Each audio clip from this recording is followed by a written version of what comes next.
사도행전 21장 27절에서부터 40절까지 한 절씩 교독하도록 하겠습니다.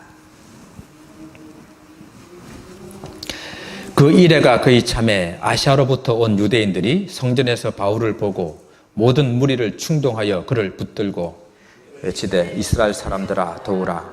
이 사람은 각처에서 우리 백성과 율법과 이곳을 비방하여 모든 사람을 가르치는 그 자인데 또 헬라인을 데리고 성전에 들어가서 이 거룩한 것을 더럽혔다 하니 이는 그들이 전에 에베소 사람 드로비모가 바울과 함께 시내에 있음을 보고 바울이 그를 성전에 데리고 들어간 줄로 생각함이러라. 온 성이 소동하여 백성이 달려와 모여 바울을 잡아 성전 밖으로 끌고 나가니 문들이 곧 닫히더라. 그들이 그를 죽이려 할 때에 온 예루살렘이 요란하다는 소문이 군대의 천부장에게 들리매 그가 급히 군인들과 백부장들을 거느리고 달려 내려가니 그들이 천부장과 군인들을 보고 바울을 치기를 그치는지라. 이에 천부장이 가까이 가서 바울을 잡아 두 쇠사슬로 결박하라 명하고 그가 누구이며 그가 무슨 일을 하였느냐 물으니 무리 가운데서 어떤 이는 이런 말로 어떤 이는 저런 말로 소리치거늘 천부장이 소동으로 말미암아 진상을 알 수 없어 그를 영내로 데려가라 명하니라. 바울이 청대에 이를 때에 무리의 폭행으로 말미암아 군사들에게 달려드니 이는 백성이 무리가 그를 없이하고자 외치며 따라가미르라. 바울을 데리고 영내로 들어가려 할 그때에 바울이 천부장에게 이르되 내가 당신에게 말할 수 있느냐 이르되 내가 헬라 말을 아느냐 그러면 내가 이전에 소요를 일으키던 자객 4,000명을 거느리고 광야로 가던 애굽인이 아니냐.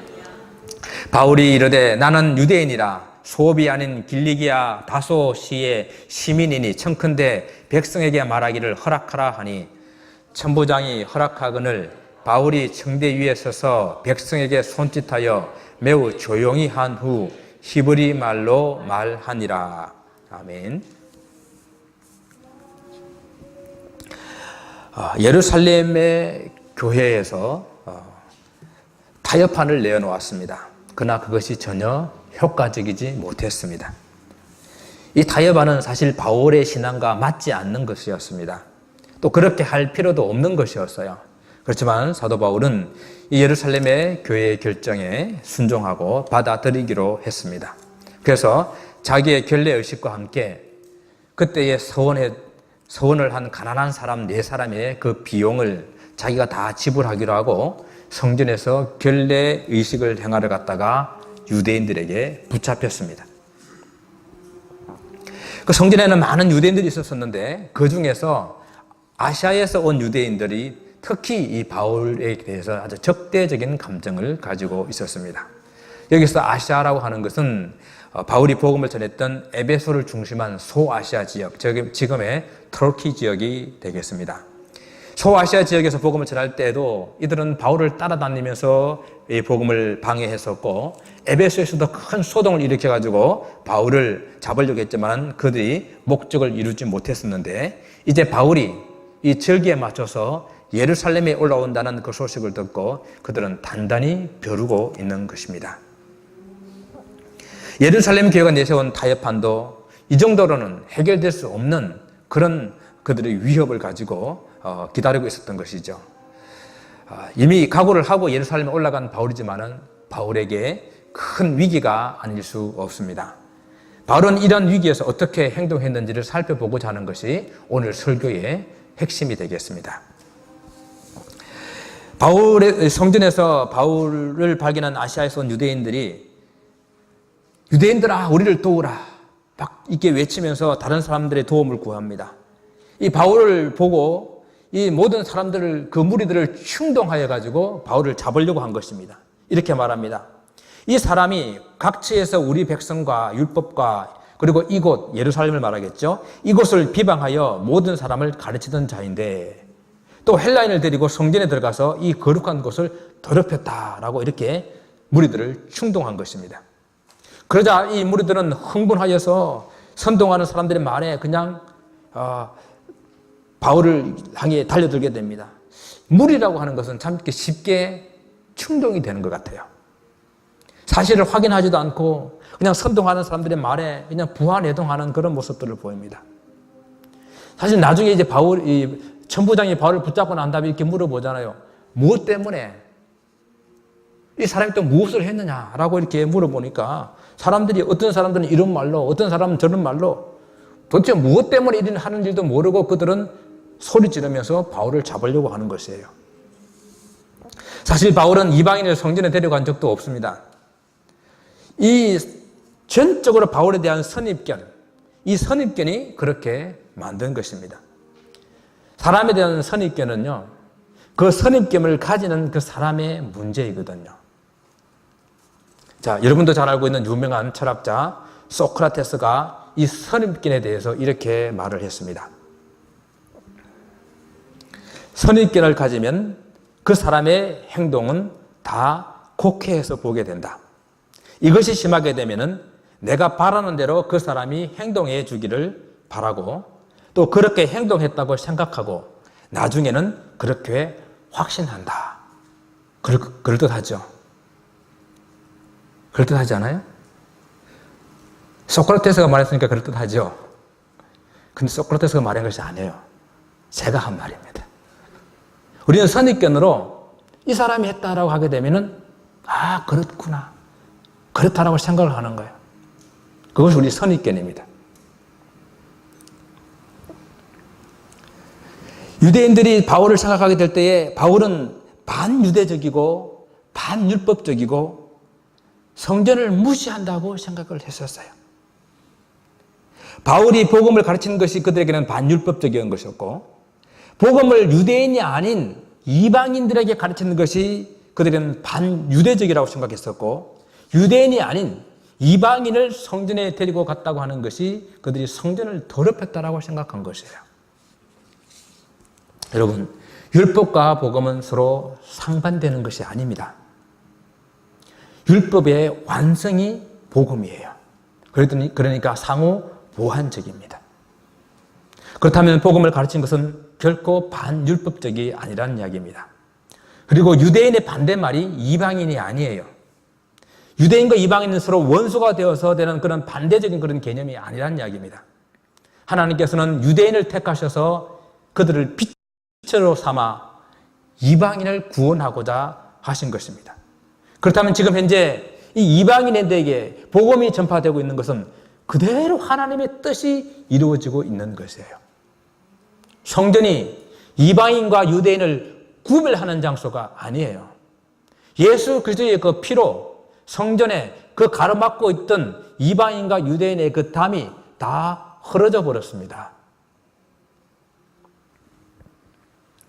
유대인들은 바울이 반유대적이요, 반율법적이요, 성전을 더럽히는 자라는 그런 이유로 바울을 붙잡으려고 했지만 사실은 바울에 대한 시기와 질투 때문에 바울을 잡아 죽이려고 한 것입니다. 자신들이 가지고 있던 그런 종교적인, 정치적인 그런 기득권을 빼앗아 가려고 하는 그런 사울에 대한 시기와 질투라는 것입니다. 자기들의 모든 기득권을 빼앗길 것에 대한 그런 두려움 때문에 예수님에 대한 시기와 질투로 유대인들의 그 종교 지도자들도 예수님을 십자가에 못 박아 죽이지 않았습니까? 오늘 이 아시아에서 온 유대인들이 그들이 해당을 중심으로 자기들의 사회를 이루고 있었는데 바울이 가는 곳곳마다 그 회당에 들어가가지고 복음을 전해서 사람들이 예수님께 돌아오는 것을 볼 때에 그들이 시기와 질투심으로 견딜 수가 없었던 것이에요.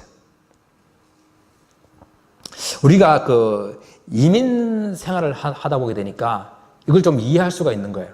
먼저 이민 와가지고 참 아무도 없는 곳에 어렵고 힘들게 삶의 기반을 이렇게 만들고 또 다른 사람들이 좀 이해하지 못하는 그런 삶의 그 진리를 깨달아가지고 내가 이렇게 정착을 시켰는데 어느 날 다른 사람들이 들어와가지고 너무도 쉽게 내가 했던 일들을 그들은 혜택을 보며 또 나보다 더 이렇게 나은 삶을 살아가게 될 때에 우리는 그들을 향해서 시기와 질투심을 가지게 됩니다.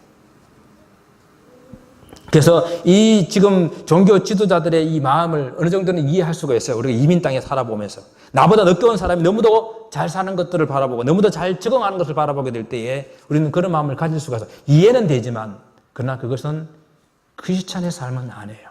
크리스찬의 삶의 태도는 아니에요. 시기와 질투라는 것이 이처럼 우리를 아주 피폐하게 만듭니다. 훌륭한 성자 한 분이 있었다고 해요. 그래서 어느 날 이 마귀들이 저 사람이 얼마나 훌륭한가 그것을 시험하기 위해서 여러 가지로 시험을 해봤다 합니다. 예쁜 여자로 나타나가지고 그 성자를 유혹합니다. 그래서 성자는 끄떡하지 않습니다. 황금덩어리를 가져가서 유혹해봅니다. 전혀 흔들리지 않습니다. 협박도 해봅니다. 그래도 전혀 두려워하지 않습니다. 여러 가지 방법으로 다 해봤지만은 실패한 그런 이 마귀들이 고기를 떨어뜨리고 풀이 죽어서 오고 있는데 그 대장 마귀가 하는 말이 저리 비켜봐 내가 해볼게 해가지고 그 사람한테 가가지고 기성말로 한마디 했다 그래. 그러자 갑자기 이 성자 얼굴이 확 바뀌면서 얼그락부그락 하는 겁니다. 그래서 물어봅니다. 대장님 도대체 어떻게 한 것입니까? 쉬워 별것 아니야. 그렇게 되고 딱 한마디만 했다는 것입니다. 당신 동생이 알렉산드리아의 대주교가 되어서 그보다 훨씬 높은 자리에 당신 동생이 올라갔다는 그 한마디에 성자의 얼굴이 달라져 버린 것입니다. 시기와 질투는 존경받는 성자의 얼굴도 변하게 만듭니다. 시기와 질투는 우리가 예배 잘 드리고 나가는 우리의 마음을 한순간에 쏟아버리게 만듭니다. 우리 삶 속에 우리 마음 가운데 있는 시기와 질투를 버려야 하는 것입니다. 우리가 먼저 와 있어서도 먼저 와 있었다는 기득권을 내려놓을 수가 있어야 되는 것입니다. 내가 좀 무엇을 가졌어도 가졌다는 기득권을 우리가 내려놓아야 참된 화목이 이곳에서 이루어질 수가 있다는 것입니다. 그래서 우리가 꿈꾸는 소그룹 공동체, 그 소그룹 공동체는요 목적이 너무도 분명해요. 신앙생활 하는 목적이 분명합니다. 그 목적이 뭔가 하면은 다른 사람을 섬기는 것이요 다른 사람을 성공시켜주는 것이에요. 목사가 모든 일을 계획하고 아주 초파워 그 능력을 가지고 이것저것 다 해나가는 것이 아니라 목사는 성도들을 성공시켜주는 사람이에요. 목자는 자기 목장 식구들을 성공시켜주는 사람이에요.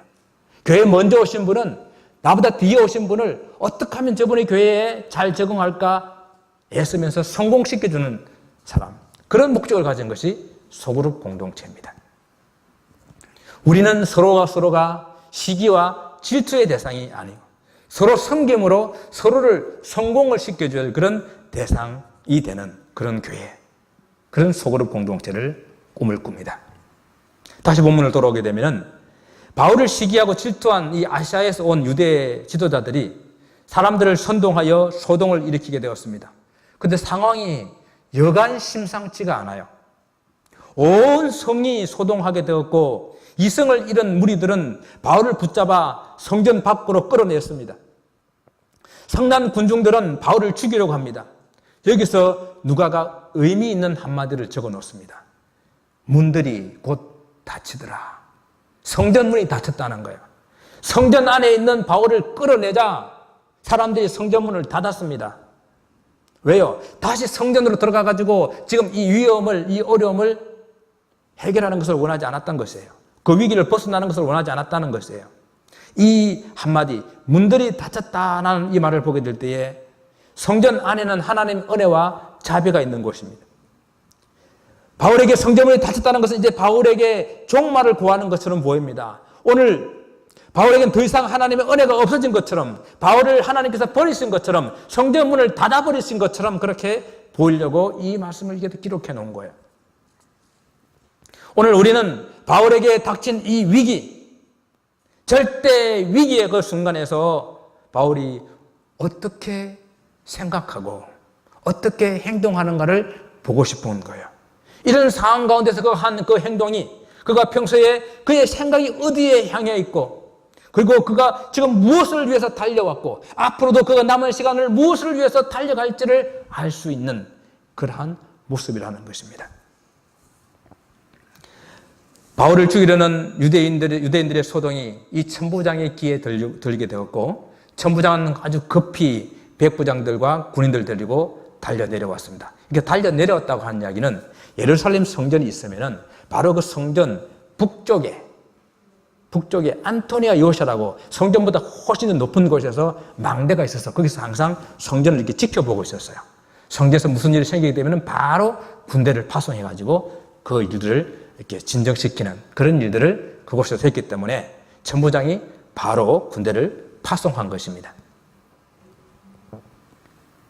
자, 이 천부장이 이제 바울을 결박하고 데리고 가는데 그때 그 상황이 얼마나 심각했는지를 보여주는 그런 장면이 35절과 36절에 기록되어 있습니다. 천부장과 이 백부장들이 내려와가지고 사도 바울을 결박해서 가는데 그 뒤를 유대인들이 달려들어가지고 폭행하며 죽이려고 하니까 너무도 급해가지고 바울을 그냥 끌어안은 채 성 안으로 들어가려고 그러는 거예요. 그러는 뒤를 또 따르면서 유대인들이 바울을 죽여버리라고 외치고 있는 이런 아주 급박한 그런 상황. 아주 정말 구사일생으로 사도 바울을 구해냈어요. 자, 그때 바울은 혹시 이렇게 생각할 수 있을까요? 그렇지. 하나님께서 나를 지켜주실 줄 알았어. 나는 로마까지 가야 하니까 그 전에 어떤 일도 나에게 생기지 않을 거야. 나는 결코 죽지 않을 거야. 혹시 이렇게 생각했을까요? 물론 바울은 그런 믿음이 있어요. 근데 지금 이 상황을 보게 될 때에 바울이 예루살렘에 올라오면서 내가 결박을 당할 뿐만 아니라 내가 죽임을 당하는 것까지도 각오하고 올라왔기 때문에 이 순간에 내가 로마를 못 볼 수도 있겠구나. 내가 여기서 죽을 수도 있겠구나 하는 그런 절박한 상황이 지금 일어난 거예요. 그런 위기 가운데서 구원을 받았다는 거예요. 그런데 그런 죽을 위기의 순간에서 막 벗어난 바울이 지금 무엇을 하고 있냐는 겁니다. 우리 오늘 본문의 39절과 40절을 우리 같이 한번 읽어볼게요.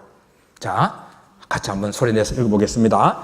바울이 이르되 나는 유대인이라 소업이 아닌 길리기아 다소시의 시민이라 청컨대 백성에게 말하기를 허락하라 하니 천부장이 허락하거늘 바울이 청대 위에 서서 백성에게 손짓하여 매우 조용히 한 후 히브리 말로 말하니라. 청컨대 백성에게 말하기를 허락하라. 지금 아주 위험한 그런 순간을 모면한 바울이 지금 무엇을 하고 있는 것입니까? 바로 자기를 죽이려고 했던 그 사람들을 향해서 지금 다시 복음을 전하려고 하고 있는 것입니다. 도대체 바울이 왜 이렇게 하는 것입니까? 무엇이 바울로 하여금 이런 삶을 살게 한 것입니까? 그 이유와 설명이 이제 바울이 내 말을 좀 들어보시오라고 하고 있는 그 바울의 변명, 사도행전 22장에 내놓은 내용들이 바로 이런 말들입니다. 내가 왜 이렇게 사는지, 내가 왜 이 순간에 다시 여러분들에게 복음을 전해야 되는지를 설명하고 있는 거예요. 우리는 이 사도행전을 통해 가지고 사도 바울의 긴 그런 행적을 따라 여행을 함께 왔습니다. 그렇기 때문에 바울이 믿기 전에 그런 바울의 모습, 또 이방인을 다메섹으로 예수 믿는 사람들을 죽이기 위해서 가다가 그 예수님을 만난 그러한 이야기, 예수 믿고 난 다음에 회심하고 변화된 그런 사도 바울의 그런 삶, 우리는 다 지금까지 살펴보아 왔습니다. 그래서 다시 22장을 설교하지는 않을 것입니다. 그래서 간단하게 살펴보게 되면 1절부터 5절까지는 바울이 예수님 만나기 전에 기독교를 핍박했던 그런 자신을 간증하고 있는 거예요. 옛날에 나는 이런 사람이었습니다. 옛날에 나도 당신들처럼 예수 믿는 사람들 죽이기 위해서 혈안이 되어 있던 바로 그 사람입니다. 스데반을 죽이게 될 때에 나는 그곳에서 잘하는 일이라고 박수치고 있었던 바로 그 사람입니다. 라고 자기를 간증하고 있는 거예요. 그 다음에 6절부터 16절까지는 예루살렘뿐만 아니라 타 지역에 있는 기독교인들을 핍박하면서 멀리 다메섹으로 피신하고 있는 그 사람들을 체포할 그런 권세를 가지고 가다가 내가 예수님을 만났다고 그 자기의 회심의 사건을 이야기하고 있는 거예요. 그리고 그 예수님 나를 이방인을 위해서 보냈다고 설명을 막 하고 있는 거예요. 바울의 간증과 함께 죽을 위기의 순간에 바울이 보여준 그런 삶의 태도가 어떠했는지, 또 우리가 본받아야 할 그 모습과 자세가 무엇인지를 우리 이 시간에 생각해 보기를 원하는 것입니다. 첫 번째, 한 사람이라도 더 구원하고자 하는 바울의 열정이 여기에 있는 거예요. 바울을 시기하고 질투하며 잘못된 그런 선입견을, 그런 편견을 가지고 사람들을 선동한 그 유대인들을 제외하고는 많은 사람들이 무엇 때문에, 정말 무슨 일 때문에 이런 일을 하는지 알지 못하고 있었던 것입니다. 바울은 그들에게 복음 전할 기회구나라고 생각한 것이에요. 그래서 자기를 죽이려고 달려들었지만은 영문을 알지 못하고 소리쳤던 바로 그 사람들을 향하여 복음을 전하기 시작합니다. 바울은 기회만 있으면은, 기회만 주어지면 제일 먼저 복음 전하는 것이 그의 삶의 목적이었습니다. 그래서 그는 디모데후서 4장 2절에 이렇게 권면합니다. 너는 말씀을 전파하라. 때를 얻든지 못 얻든지 항상 힘써라. 복음을 전파하는 일은 때가 되면은, 기회가 되면 하면 되겠지라고 생각하니까 그런 기회가 안 오더라고요. 우리가 잘 알고 있는 우리 한국의 최초의 복음을 선교했던 그런 선교사들 중에서 토마스 선교사님 많이 들어보셨죠? 토마스 선교사가 중국 선교하다가 이제 저널 서면호를 타고 대동강으로 오고 있는 그 배에서 조선 땅을 바라보고 왔었습니다. 그런데 그 배가 우리 한국 조선 사람들이 공격을 받아가지고 자초하게 되잖아요. 복음 전할 기회가 없어진 거예요. 그는 대동강에서 수없이 복음을, 성경책을 뿌립니다. 그리고 마지막에 그를 죽이려고 하는 박충근이라는 사람에게 칼에 맞으면서 그 손에다가 복음을 쥐어주게 됩니다. 그 복음이 대한민국을 살린 거예요. 박영식이라는 사람은 그 책을 가지고 자기 집에 다 벽지로, 너무도 좋은 종이니까 벽지로 다 발라놨는데, 누워서 보면 주 예수를 믿으라. 옆에서 보게 되면 그리하면 내가 구원을 얻으리라. 그래서 예수 믿게 된 거예요. 복음을 귀할 기회가 도저히 안 오면 지금이라는 그 순간에 그가 때를 얻든지 얻지 못하든지 대동강강에 던져버린 그 성경책이 우리에게 복음을 전해준 것입니다. 우리가 살아가면서도 만나는 많은 순간을 돌아보면서 영혼 구원을 대한 그 열정을 얼마나 가지고 살았는지 한번 점검해 보기를 원합니다. 복음 전할 수 있는 그런 많은 기회에 우리는 얼마나 많이 복음을 전했는지 한번 돌아볼 수 있기를 바랍니다. 그래도 제가 신학교 다닐 때 가장 열정이 있지 않았겠어요? 젊었고. 신학교 다닐 때 이제 가끔 이제 시골에 내려가게 되게 되면은, 서울에서 진주까지 고속버스로 5시간 반 걸려요. 5시간 반 걸리면은 보통 2번 정도 휴게소에 쉽니다. 그래서 비디오 한 2개 정도 보면은 이제 도착을 하는 그런 곳이에요. 그래도 신학교 다닐 때는 열정이 있기 때문에 처음에 누가 내 옆다리에 앉으면은 전해야지 하고 전도제도 준비하고 가고 그렇게 갑니다. 근데 일단 옆에 누가 앉고 나면은 복음을 전하지 말아야 될 이유가 수백 가지예요. 저 사람은 내가 전해도 안 믿을 것 같아. 너무 무섭게 생겼어. 너무 피곤해 보이는데. 지금 너무 재미있는 비디오를 보고 있는데 내가 하면 방해가 되지 않을까. 막 온갖 생각들이 다 복음을 전하지 못할 이유들만 나옵니다. 그러다가 이제 휴게소에 가가지고 그래도 껌 하나 사가지고 용기를 내서 껌 하나 주면서 이제 혹시 교회 다니세요? 라고 이렇게 묻는 거예요. 그 묻고 몇 마디 해서 복음 전하고 나면은 그때부터 그렇게 마음이 시원할 수가 없어요. 그 전까지는 그 자리가 지옥이에요, 지옥. 전해야 되는데. 저는 좀 이렇게 좀 소심하잖아요, 그죠? 용기가 좀 없어요. 팍 하면 되는데 막 생각합니다. 저 사람이 어떻게 생각할까? 불편하진 않을까?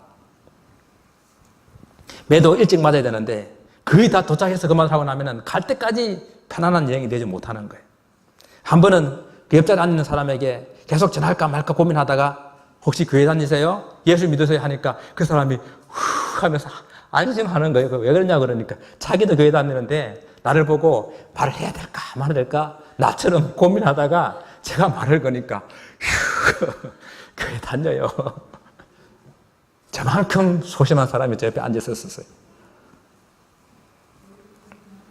전도에 관한 많은 그런 예들이 있고 또 전도에 그런 많은 그런 위대한 위인들이 있는데 우리가 잘 알고 있는 미국의 부흥사 무디 목사님 참 수십만 명을 전도했지만은 그가 계획하기는 나는 하루에 한 사람에게 복음을 전한다. 하루에 한 사람에게 복음을 전한다. 그 약속을 자기 자신과 하고 살았습니다. 근데 어느 날 잠자리 들고 보니까 그날 아무에게도 전도하지 않은 것이 생각난 거예요. 이미 시간이 넘었는데.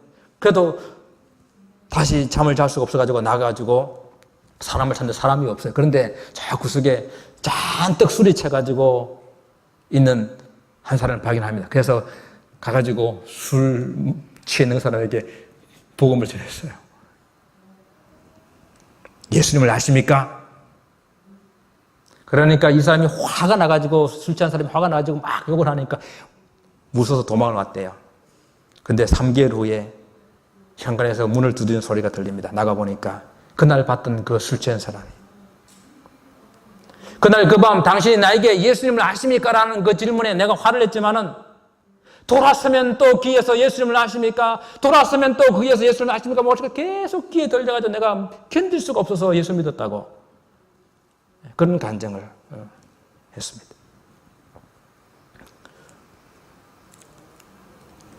우리가 만나는 많은 사람들, 많은 순간들을 하나님께서 복음 전할 수 있는 그런 기회로 주셨다라고 우리가 받아들이고 그 기회를 복음 전하는 기회로 삼을 수 있기를 바랍니다.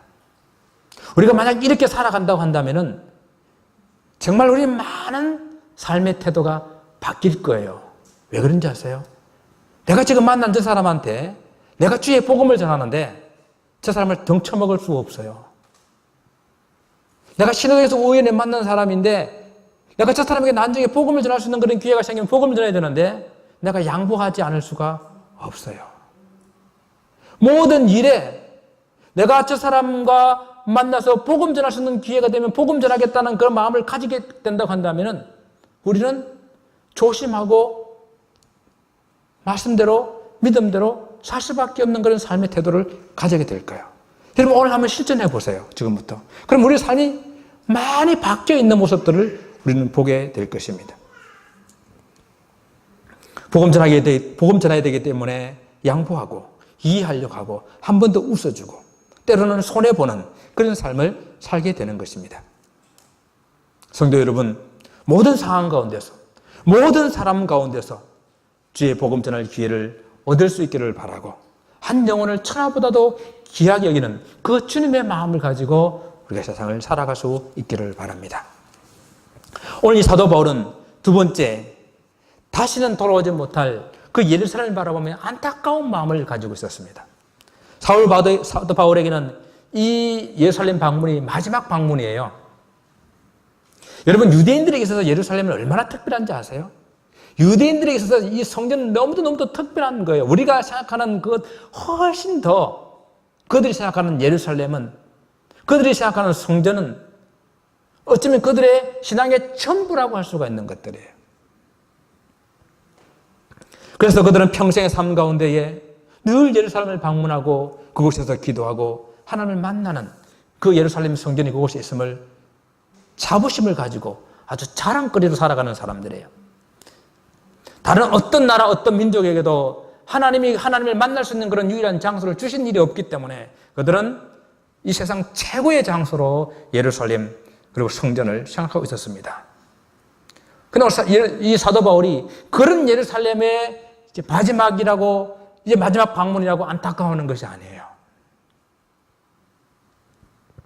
바울 자신이 자신의 지난 날을 회고하면서 변명하고 있는 이 22장의 말씀을 보게 되면은 바울은 그가 예루살렘 중심으로 얼마나 율법에 열심이었던지를 보여줍니다. 그런 자신을 소개할 때에 나는 가말리엘의 문화에서 우리 조상들의 율법에 엄한 교훈을 받았다고 오늘 너희 모든 사람처럼 하나님께 대해 열심을 가지고 있던 자라고 자기를 소개하고 있습니다. 빌립보서 3장에서는요, 내가 8일 만에 할례를 받고 이스라엘 족속이요 베냐민 지파요 히브리인 중에 히브리인이요 율법으로는 바리새인이요 열심으로는 교회를 핍박하고 율법에 이런 흠이 없는 자라고 자기 자신을 말하고 있어요. 이런 사도 바울이 지금 이 예루살렘을 마지막 방문했기 때문에 동일한 그런 마음으로 안타까워하는 것이 아니라 자기 동족, 그 유대인들, 구원받지 못한 그 유대인들을 바라보며 안타까워하는 그 마음이 이 속에 있는 거예요. 바울은 로마서 9장에서 이렇게 말합니다. 내가 그리스도 안에서 참말을 하며 그 마음속에 끝이지 않는 그런 고통이 있다고 말하면서 3절에 이렇게 고백해요.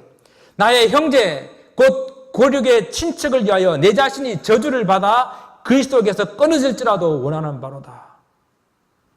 사도 바울의 구원과는 확실했습니다. 구원이 흔들리지 않는 사람이었어요. 그 구원은 결단코 빼앗기지 없다는 것을 그는 분명하게 말하고 있는 것입니다.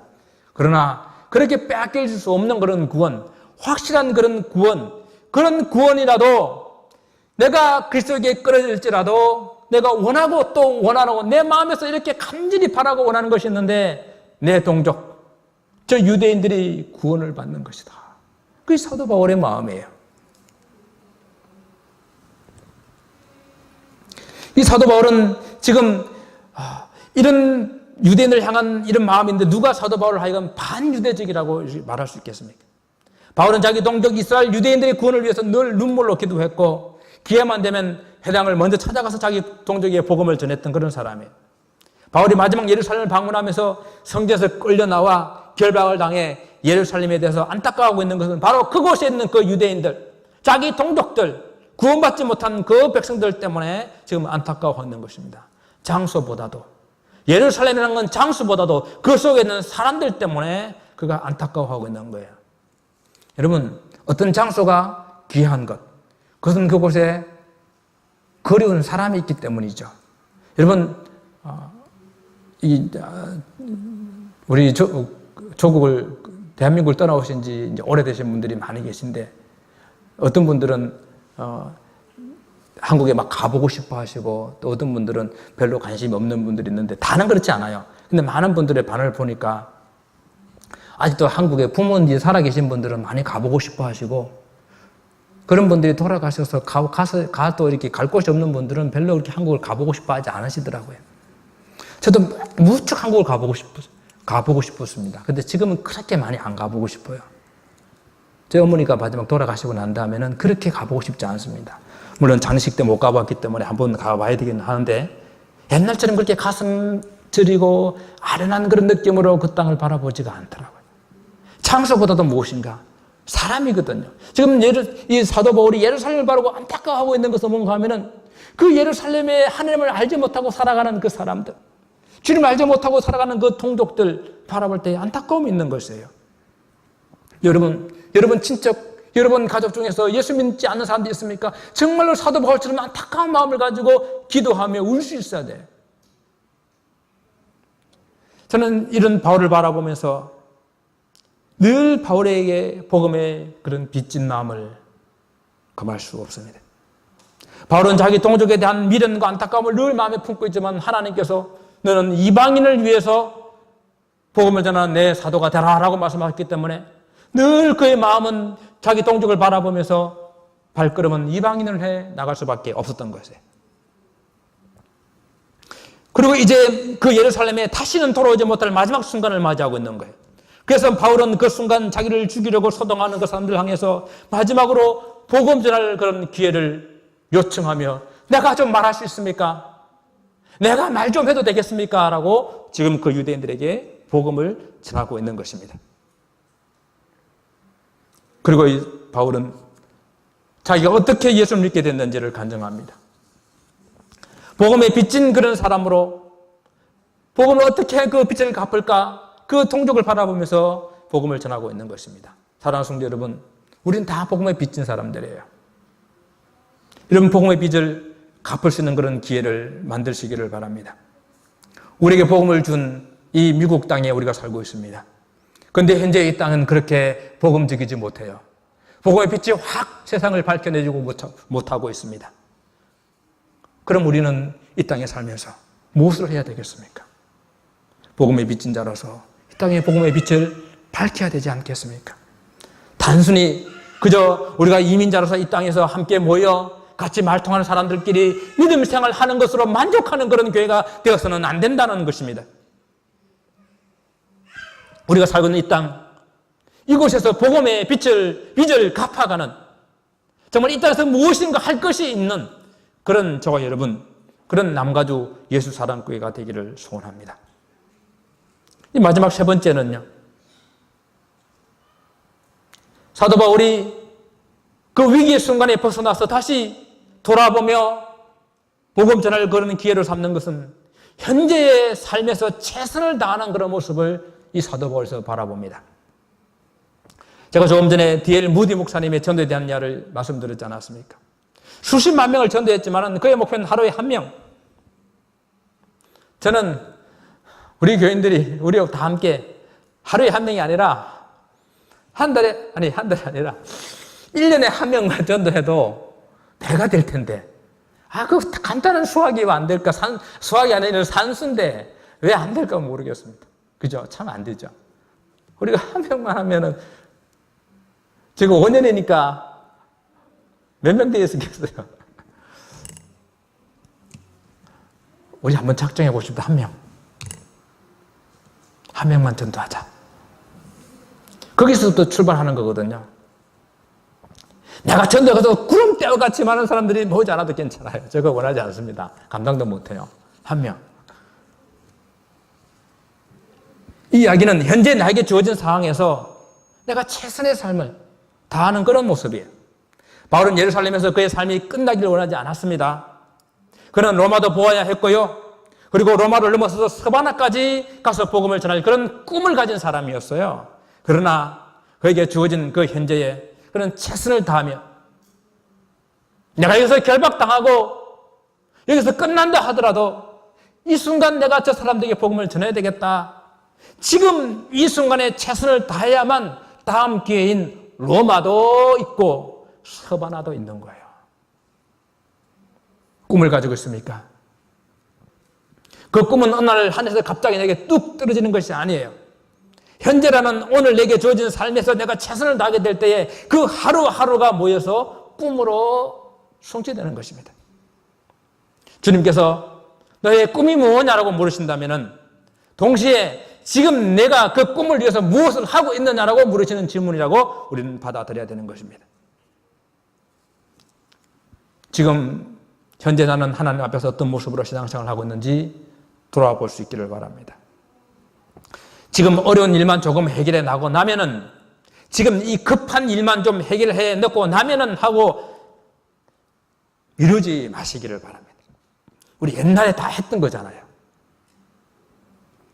공부 열심히 해가지고 좋은 대학 붙고 나면, 열심히 돈 좀 벌어가지고 결혼하고 나면은, 아직 애들이 좀 어리니까 애들 좀 크고 나면은, 애들 학교 마치고 애들 장가 보내고 나면은, 우리 그렇게 다 미루고 해보았잖아요. 지금 바로 현재 내가 주님 앞에서 해야 될 일이 무엇일까? 그 일에 최선을 다해서 살 수 있기를 바랍니다. 우리가 지난 금요일 날 제가 말씀을 드렸던 것처럼 우리는 완전한 삶을 원하는 것이 아니에요. 온전한 삶, 온전한 신앙생활을 원하는 거야. 그래서 온전한 신앙생활이라고 하는 것은 내가 찬송을 할 때도 내 마음을 다하고 정말 뜻을 다해서 하나님 앞에, 비록 목소리는 아름답지 못하고 때로는 박자도 놓치고 음정도 다르지만은, 그러나 하나님 앞에 정말 이 하나님을 찬양하는 그 마음을 가지고 온전한 마음으로 찬양하는 것, 열심히 찬양하는 것, 그걸 온전한 찬양이라고 그래요. 기도, 유창하게 기도 못해도요. 10분, 20분 기도 못해도요. 정말 진실된 그 마음을 가지고 하나님 앞에 나가 부르짖는 것, 나의 그 삶을 하나님 앞에 이야기하는 것, 그런 진실한 솔직한 그런 마음, 그것이 온전한 그 기도하는 그런 자세예요. 이런 온전한 찬양과 온전한 기도와 그런 마음으로 우리가 예배를 드리게 될 때에 우리가 마치 구약의 제사에 제물로 바쳐지는 것처럼 우리 몸이 각이 떠지고 우리 몸이 정결케 되어져 하나님 앞에 들어지는 그런 제물처럼 그렇게 흠뻑 젖어 있는 그런, 정말 여러분 마음을 올인해서 드리는 그런 예배를 원하는 거예요. 한 주간의 삶 가운데서도 정말 한 영혼에게라도 복음을 전하는 그런 기회를 놓치지 않기 위해서 애쓰는 삶, 그런 삶을 우리는 온전한 신앙생활이라고 하는 것입니다. 사랑하는 성도 여러분, 바울은 유대인들에게 자기를 변명할 그런 기회를 통해서 자기 목숨을 구걸하는 것이 아니었습니다. 오히려 자기는 자기의 수치스러운 그런 과거를 드러내면서 나도 한때 여러분처럼 율법의 열심을 가지고 나도 한때 여러분처럼 예수 믿는 자를 죽이려고 혈안대했던 사람입니다. 내가 얼마나 기독교를 박해했는지를 그는 말하고 있는 것이에요. 그러면서 나 같은 사람도 하나님께서 구원해 주시고 이 복음 전할 그를 사도로 불러주심에 그 혼란한 은혜를 바라보면서 지금 나를 죽이려고 했던 그 사람들 중에서도 혹 자신과 같은 회개하고 돌아올 사람이 있다는 것을 바라보면서 그는 간증하고 있는 것이에요. 과연 바울은 모든 상황을, 모든 사건을, 모든 시간을 다 복음 전할 기회로 삼고 있는 사람입니다. 죽을 위기에서 방금 구원을 받았지만 다시 그곳을 향하여 복음을 전하고 있는 그런 사람입니다. 그 속에 한 사람이라도 구원받을 영혼이 있을까 하는 그런 기대를 가지고 복음을 전하고 있는 것입니다. 이제 다시 돌아오지 못할 그런 예루살렘에서 그 자기 동족을 바라보게 될 때에 그들이 불쌍하고 그들이 긍휼여기는 그런 안타까운 마음을 가지고 복음을 전하고 있는 것입니다. 혹 자기 같은 그 한 사람이 그곳에 서서 이 복음을 듣고 주님을 만날 수만 있다고 한다면 얼마나 좋을까 하는 그런 소망을 가지고 그 가운데 그 순간에 그 주어진 그 순간에 최선을 다해서 그는 복음을 전할 기회로 삼고 있는 것입니다. 사실 바울은 이곳에서도 사실 본격적으로 다 복음을 전해보지도 못했어요. 그런 날을 하나님께서 이방인을 향해서 보냈습니다라고 말하니까 그냥 갑자기 유대인들이 화가 나가지고 소리를 지르며 세상에서 저런 자는 살려둘 필요가 없다라고 이렇게 달려들게 되었습니다. 더 이상 어떻게 해보지도 못했어요. 어떻게 보면은 실패한 것 같아요. 아무런 소득이 없는 것 같습니다. 그런데 이것은 우리 사람들이 보는 관점이라는 거예요. 우리는 어떤 결과를 너무 바라고 결과가 좋기를 바라고 그 결과가 좋아야만 성공이라고 우리는 생각하는 것이죠. 한 명이 듣지 않았어도 한 명이 돌아오지 않았어도 상황이 더 나빠졌어도 그것은 우리가 판단할 문제가 아니에요. 중요한 것은 우리가 영혼에 대한 한 생명의 구원에 대한 열정을 가지고 있느냐, 그 열정을 가지고 우리가 그 순간에 최선을 다하여 그 순간에 복음을 전했느냐, 그것이 중요한 것입니다. 사랑하는 성도 여러분, 복음의 빚진 자로 살아가는 저와 여러분이 우리 삶 사는 것 동안에 이 복음의 빚을 갚는 심정으로 현재 나에게 주어진 시간에 최선을 다해서 복음을 전할 수 있기를 바랍니다. 무엇을 하든지 마음을 담아서, 뜻을 담아서, 정성을 담아서 열정을 가지고 임하시기를 바랍니다. 그렇게 한 걸음 한 걸음 내딛다 보게 되면 우리는 꿈꾸던 그 자리에 우리가 도착해 있을 것입니다. 모든 상황, 모든 시간, 모든 여건을 통해서 복음 전하게 될 때에 하나님께서 여러분들의 그 꿈을 이루어 주실 줄을 믿습니다. 사랑하는 성도 여러분, 한 명 마음에 작정하시고 그 꿈을 이루시는 저 여러분 되시기를 주님 이름으로 축원을 드립니다. 기도하겠습니다. 아버지 하나님 감사합니다. 오늘 사도 바울이 죽을 위기에 정말 죽을 것 같은 그런 급한 상황 가운데서 구원받았는데 다시 그곳을 바라보며 복음을 전하고 있습니다. 무엇이 바울을 이렇게 만들었습니까? 우리는 그런 은혜를 받지 않았습니까? 하나님, 복음에 빚진 자로 이 복음을 갚는 삶, 영혼의 구원을 위해서 살아가는 삶이 되게 축복하여 주옵소서. 감사하며 예수님 이름으로 기도드리옵나이다.